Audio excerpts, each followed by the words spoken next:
जो गंगूबा ने सॉल्यूशन दिया है, हल दिया है, क्या वो सही है?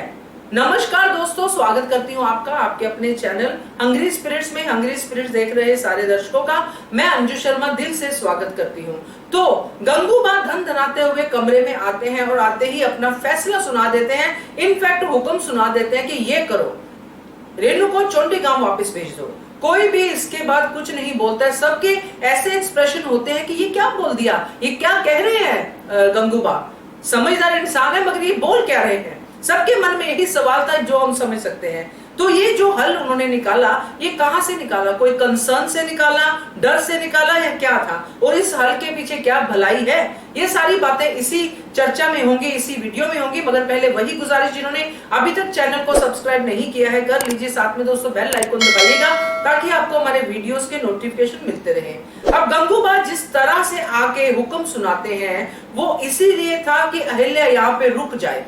ऐसी आवाज गंगूबा की ना तो पहले कभी सुनी है, ना कभी हम सोच सकते हैं कि गंगूबा इस टोन में बात करेंगे।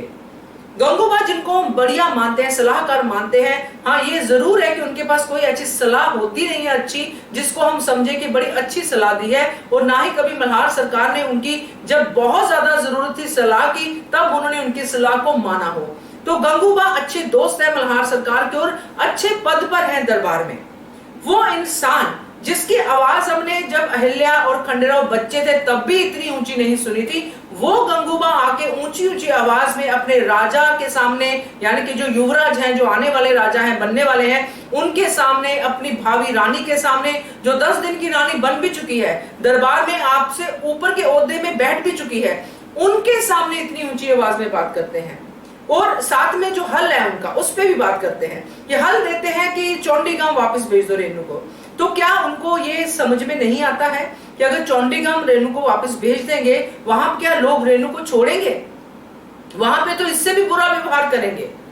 यहाँ पे तो रेनू को एक जो है दंड सुनाया जाएगा, या फिर जो भी होगा खंडेराव का फैसला, जो मृत्यु दंड होगा, जो भी फैसला होगा, जिसको हम सोचते हैं कि ऐसा कुछ जो अभी चर्चा में चल रहा है कि इसको मार दो, ये कर दो, वो कर दो, वो इससे अच्छा ही होगा जो चोंडीगांव में होगा। क्योंकि चोंडीगांव में रेनू के साथ कोई नहीं होगा और वहां पे लोग सबसे पहले यही चर्चा करेंगे कि ये वहां से यहाँ आई कैसे, ये कुलच्छनी वहां पे गुल खिला के आई है, ये वैसा करके आई है, ये ऐसा करके आई है। और अगर चोंडीगांव में रेनू सुरक्षित होती तो उसको मल्हार सरकार यहाँ पे लेके क्यों आते? और सबसे बड़ी बात, रेनू को मल्हार सरकार लेके आए थे, अहिल्या लेके नहीं आई थी। मल्हार सरकार ने रेनू के घर वालों से बात की, उसको यहाँ पे लेके आए, फिर अपने दोस्त के घर में उनको जैसे बच्चा अडॉप्ट करते वैसे छोटी रेनू को उन्होंने अडॉप्ट किया। और अब रेनू जो है अच्छी लाइफ जी रही थी। अब उसकी लाइफ में उसके एक ऐसे जवानी के पीरियड में उसको ऐसा हो गया, प्रेम हो गया, तो उसका सोल्यूशन ये लेके आए हैं गंगूबा।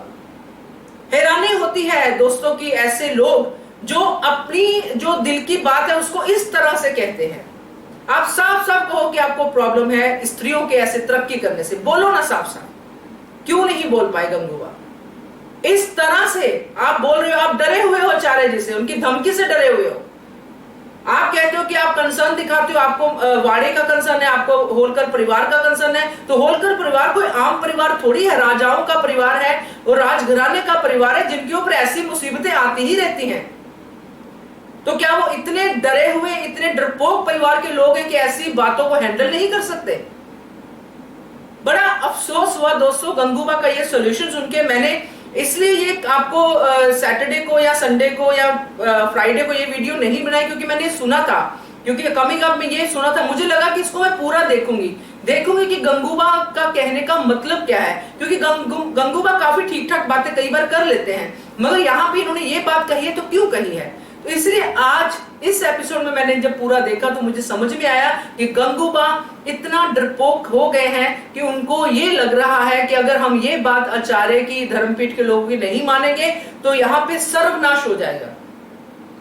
तो आप ही समझिए कि जो हल है उनका वो कैसा हल है, क्या है वो इंसानियत के नाते पे सही। मुझे तो नहीं लगा और आई एम श्योर कि आपको भी नहीं लगा होगा, बट बात करना तो बनता था दोस्तों। क्या कहते हो कमेंट करके बताइए। देखते रहिए channel hungry spirits. Thank you so much. Subscribe to our channel by clicking the subscribe button.